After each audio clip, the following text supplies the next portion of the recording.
tinitesting namin yung poles kung okay na.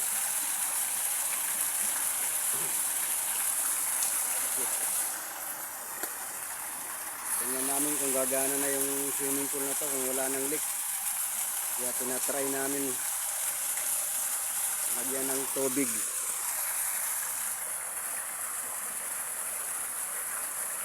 Kung okay na ba yung gawa namin.